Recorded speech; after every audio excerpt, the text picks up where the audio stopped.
Selamat sore, silakan duduk Kak. Selamat sore.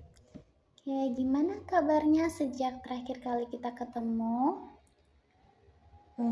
Sejujurnya masih capek sih Kak, tapi saya sudah Mm-mm. coba catat beberapa hari seperti yang Kakak minta. Wah, bagus. Saya menghargai usaha kamu. Kadang yang paling sulit tuh justru bukan cuman mencatat ya, tapi benar-benar melihat apa yang sedang terjadi. Iya Kak, dan ternyata agak bikin kaget juga sih. Oh gitu, boleh diceritakan apa yang paling kamu lihat dari catatan itu? Saya tuh sadar kalau misalkan setiap kali Hmm? habis rapat, saya saya tuh tidur tuh jauh lebih malam. Besoknya saya jadi kayak berat banget buat kuliah. Terus ada hari-hari kayak dimana saya tuh hampir nggak punya waktu buat diri sendiri. Oh gitu. Jadi dari catatan itu terlihat ya kalau rapat malam itu dampaknya langsung ke tidur. Terus tidur yang kurang itu jadi dampaknya ke kuliah sama energi kamu buat esok harinya. Iya kak, ternyata efeknya berantai gitu. Oke, terus gimana perasaan kamu setelah melihat pola itu dengan lebih jelas? Campur aduk sih kak. Di satu sisi saya tuh lega karena Hmm. akhirnya ngerti masalahnya di mana. Tapi di sisi lain juga saya sedih karena ternyata saya selama ini kayak memaksakan diri terus. Oke, jadi ada lega tapi juga sedih karena kamu nyadarin beban itu udah cukup lama kamu pikul sendiri. Iya kak, kadang tuh saya mikir, kenapa ya saya baru sadar sekarang?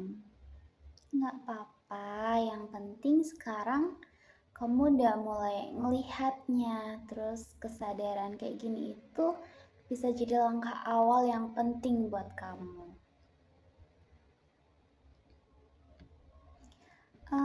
Kalau kamu nggak keberatan, kita lihat lebih rinci ya dari catatan kamu itu yang kamu buat. Kapan biasanya kamu merasa paling lelah? Biasanya sih malam ya kak, Hmm? apalagi kalau misalkan habis rapat atau kegiatan organisasi gitu. Hmm. Kadang saya juga masih harus ngerjain tugas kuliah. Jadi pas malam itu sebenarnya badan saya tuh udah capek banget. Tapi tuh pikiran tuh masih harus tetap kerja. Oke, berarti malam itu jadi titik paling berat ya? Iya Kak, betul. Karena siangnya kan juga udah penuh. Jadi Hmm. malam itu kayak sisa energi terakhir saya gitu dipakai buat ngerjain semuanya. Nah, setelah itu tidur kamu terganggu. Iya sih Kak, terganggu. Kadang tuh saya suka rebahan, tapi kepala tuh masih muter, kayak mikirin apa tugas, rapat-rapat gitu. Siapa yang Hmm. belum saya balas chatnya atau pesannya gitu. Terus besoknya saya harus ngapain lagi gitu. Oke, jadi bahkan waktu tubuh kamu ini udah di tempat tidur, pikiran kamu ini belum berhenti ya? Betul Kak, tuh saya paling susah tenang gitu justru saat sudah malam. Nah, kalau siang atau pagi gimana kondisi kamu? Kalau pagi sih biasanya saya masih agak bisa jalan. Hmm? Tapi setelah kuliah atau habis ketemu banyak orang, energi saya tuh cepat habis. Kadang saya cuman pengen diem aja, tapi kalau misalkan lagi diem, malah kepikiran lagi. Oke. Jadi seperti ada lingkaran yang terus berulang ya.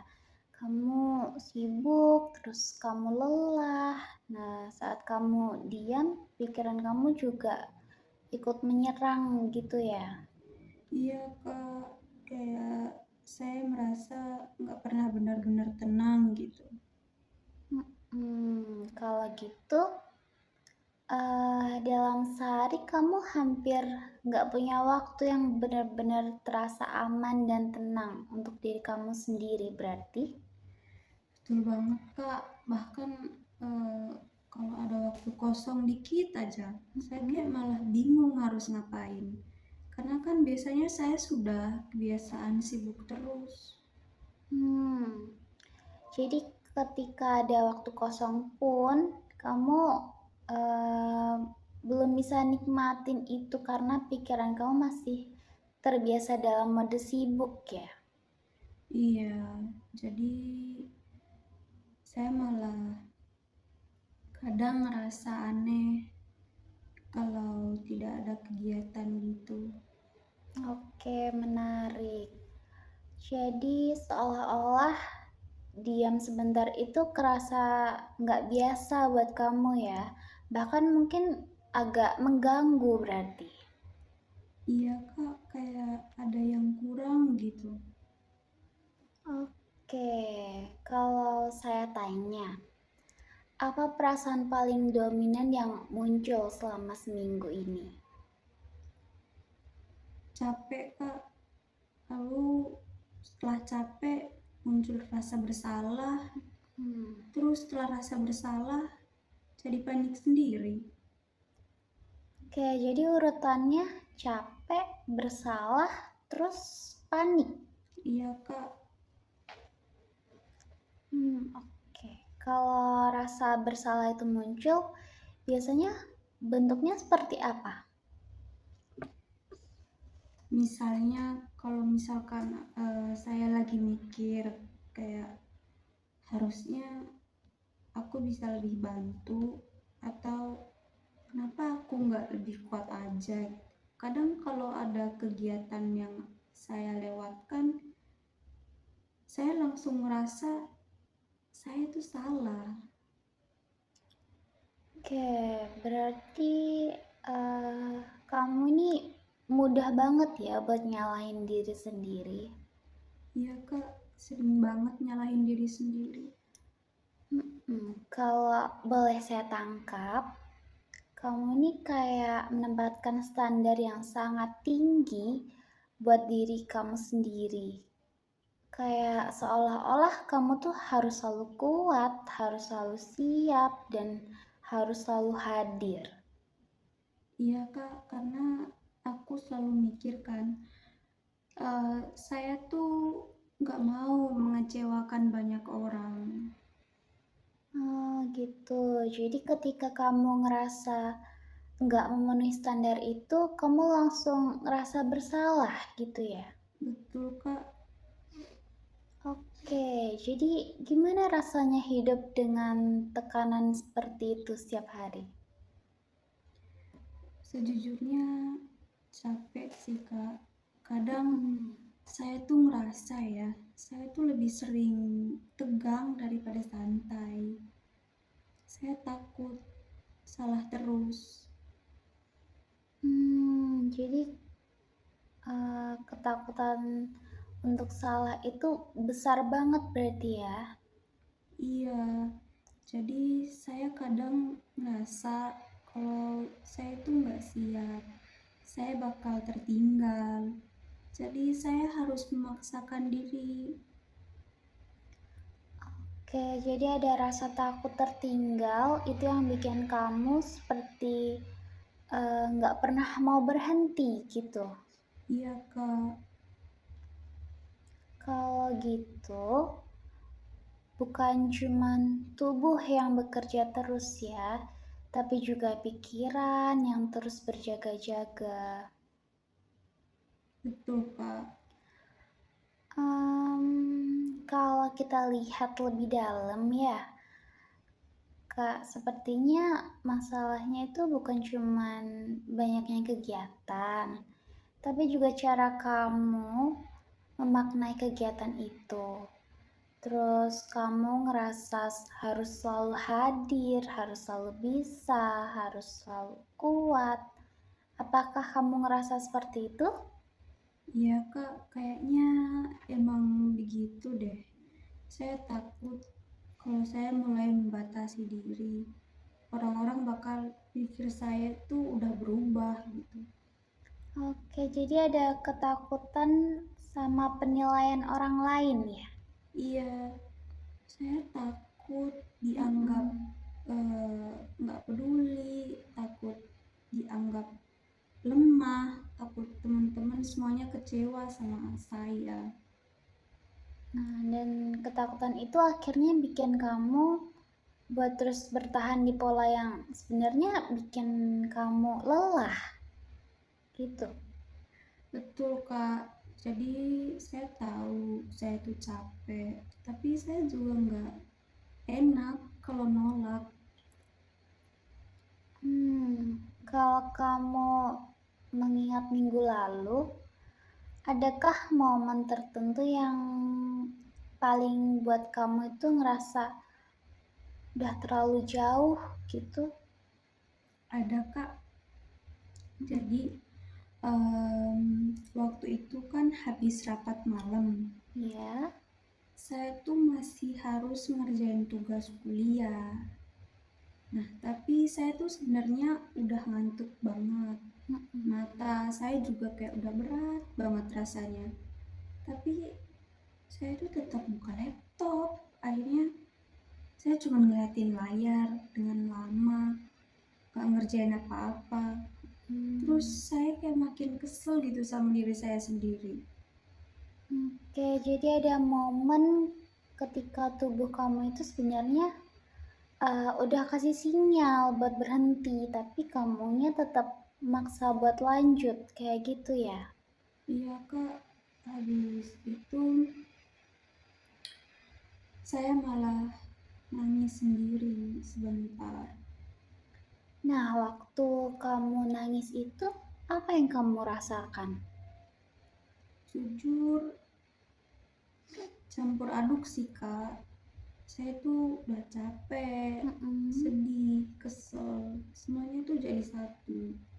Saya merasa kayak nggak ada habisnya gitu. Kayak mungkin saat itu kamu ngerasa sendirian sekali ya? Iya, Kak, saya tuh merasa nggak ada yang benar-benar ngerti sama saya. Kayak perasaan itu tuh penting untuk kita perhatikan. Ya, kadang yang paling berat bukan hanya beban tugasnya, tapi juga rasa sendirian dalam menanggung semuanya. Iya sih, Kak, itu tuh yang paling kerasa. Oke, kalau boleh saya tahu, setelah kamu nangis waktu itu, apa yang kamu lakukan?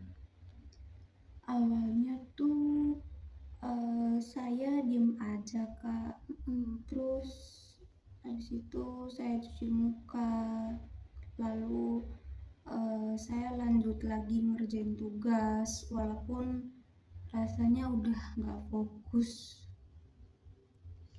Jadi kamu nggak benar-benar berhenti ya?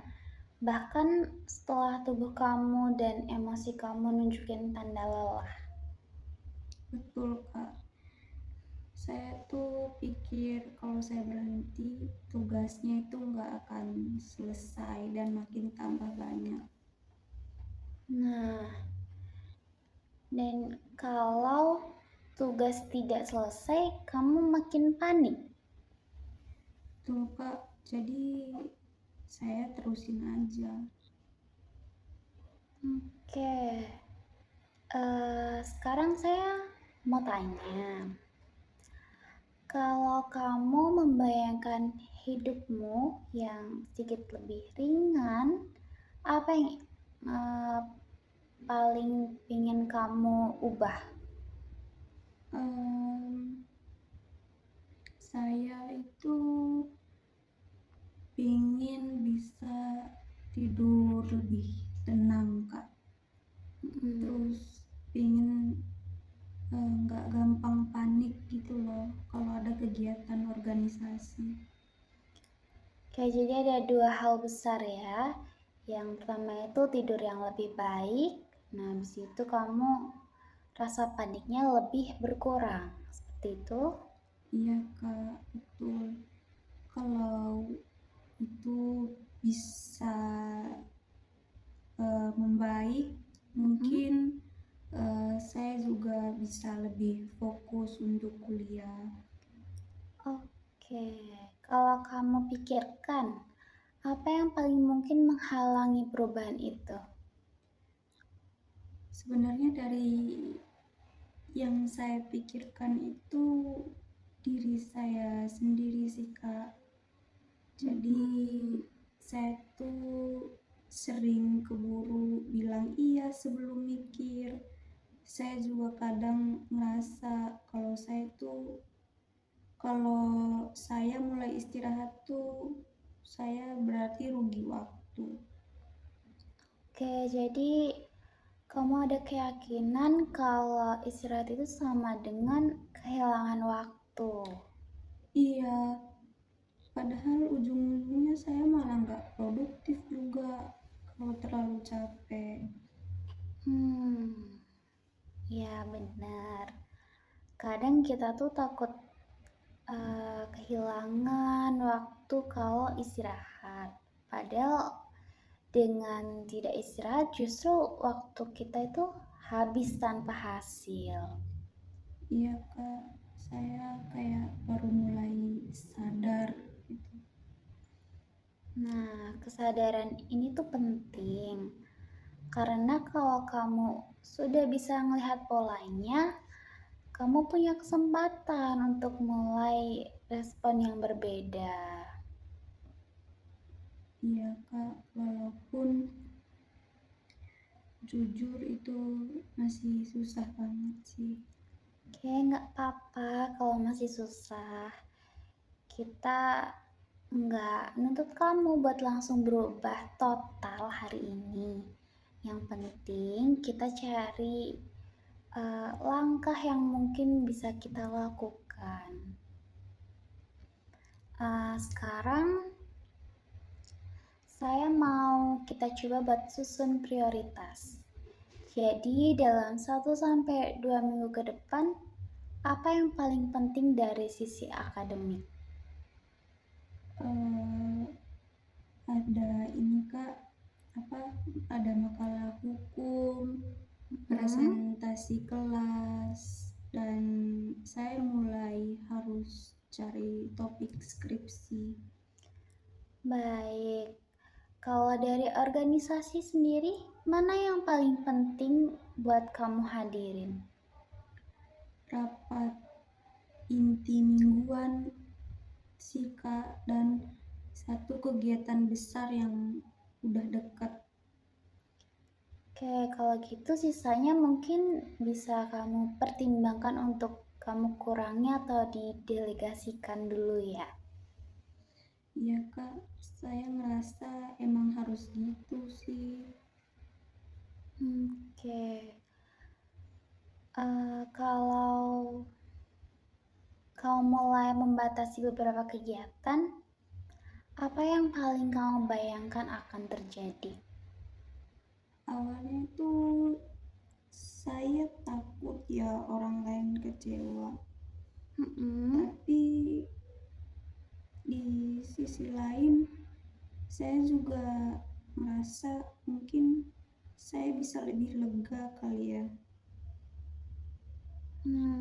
Jadi ada dua kemungkinan ya di dalam pikiran kamu. Yang pertama ketakutan, terus yang kedua harapan. Iya, Kak, jadi saya bingung di antara dua itu. Kayak bingung seperti itu tuh wajar.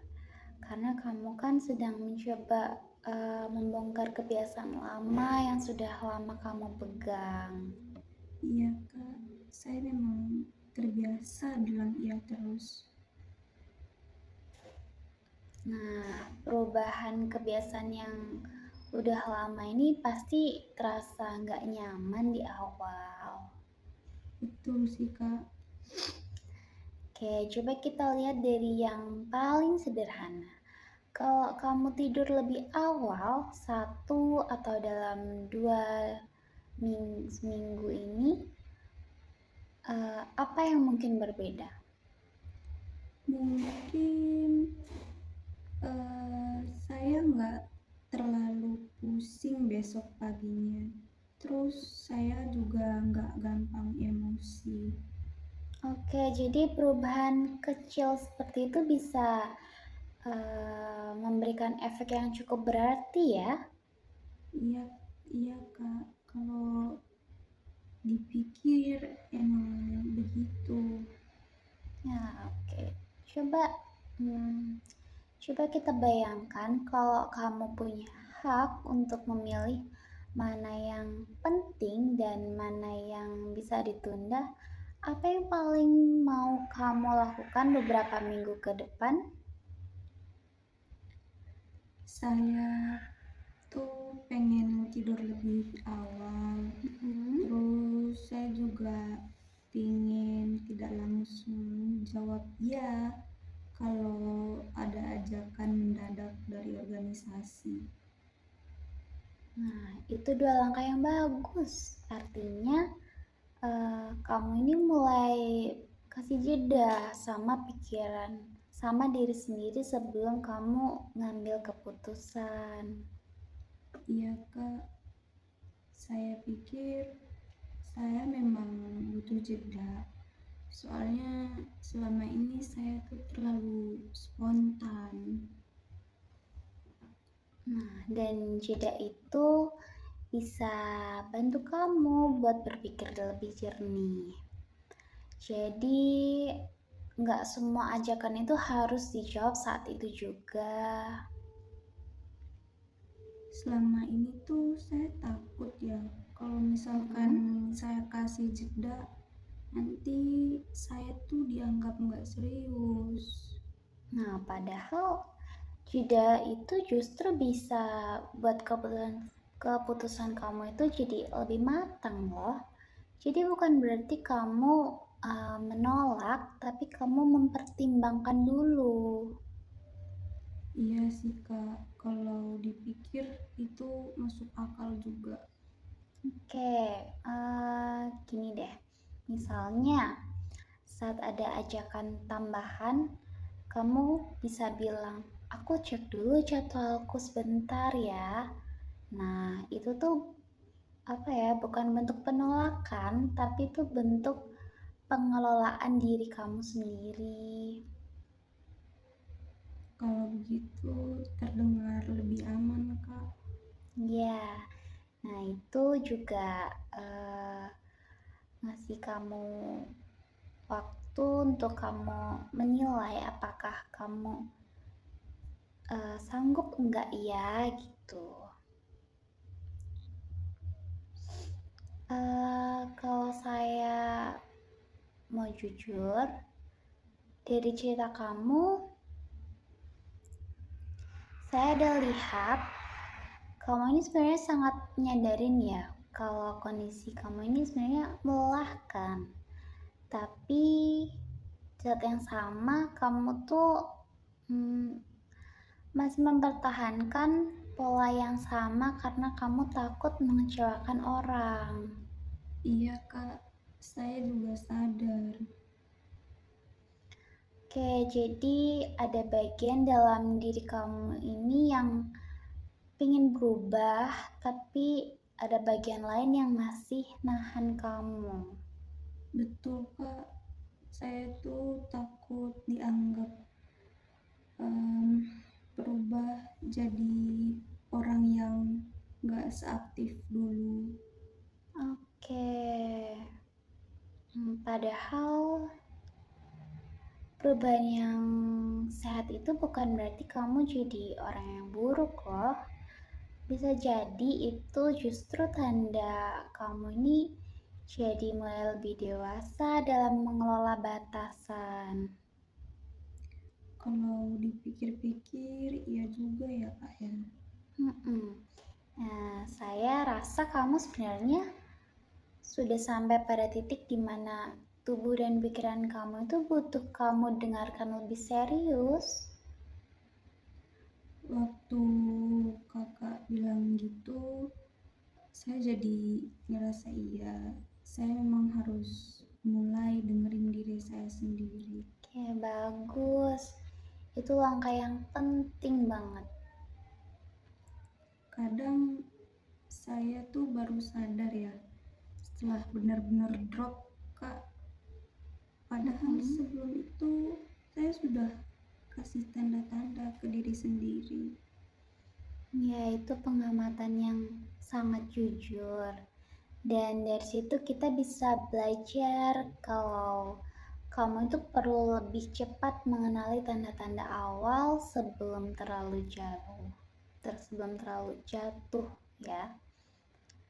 Eh, Mungkin kita bisa susun langkah kecil, mungkin kayak seperti ini.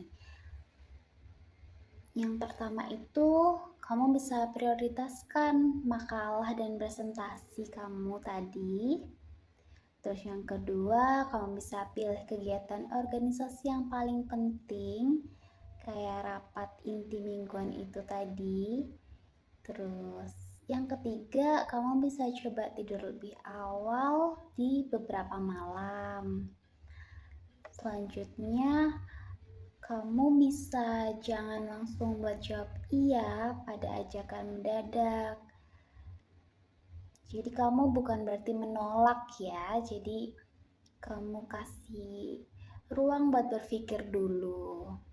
Nah, yang kelima, kamu bisa catat lagi perubahan energi dan fokus kamu. Iya sih Kak, itu kedengarannya lebih realistis gitu.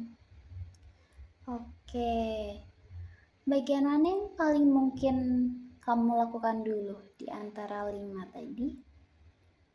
Kalau dari aku itu tidur lebih awal dan nggak langsung jawab ajakan mendadak sih Kak. Bagus, itu tuh dua hal yang konkret dan cukup bisa dimulai. Walaupun saya tuh masih agak takut gagal, tapi saya tetap mau coba. Gak apa-apa, takut gagal itu hal yang wajar. Nah, yang penting bukan langsung berhasil sempurna, tapi kamu berani buat coba langkah baru. Iya Kak, saya juga ingin lihat gitu apakah nanti saya itu benar-benar bisa merasa lebih ringan. Oke, nah dan itu bisa jadi bahan evaluasi kita ya. Kita bisa lihat nanti apa yang berubah sekecil apapun. Kalau saya simpulkan, inti masalah kamu ada pada beban yang terlalu banyak, lalu sulit menetapkan batas, rasa bersalah saat menolak itu tadi, terus ada tidur yang berantakan dan tekanan akademik yang meningkat. Seperti itu. Iya Kak, betul banget.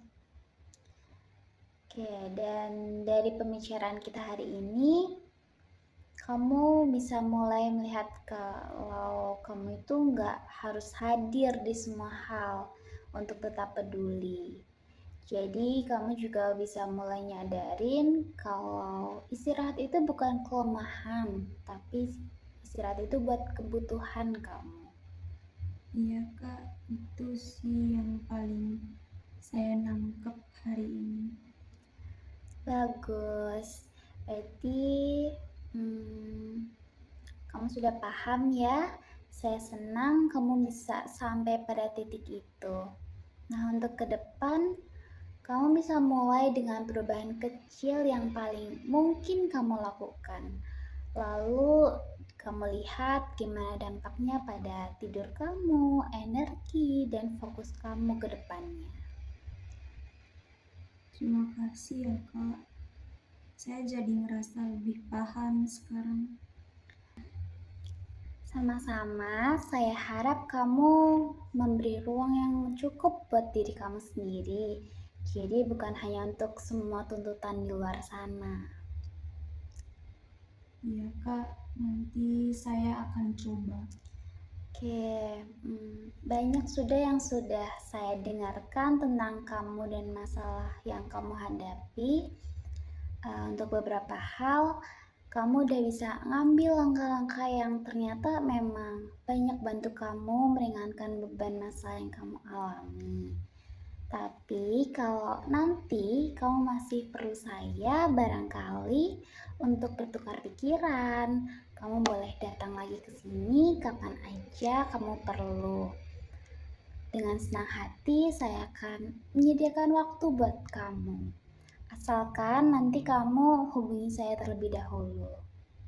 Baik, oke? Oke Kak, terima kasih. Saya ucapkan selamat dan sampai jumpa. Iya Kak.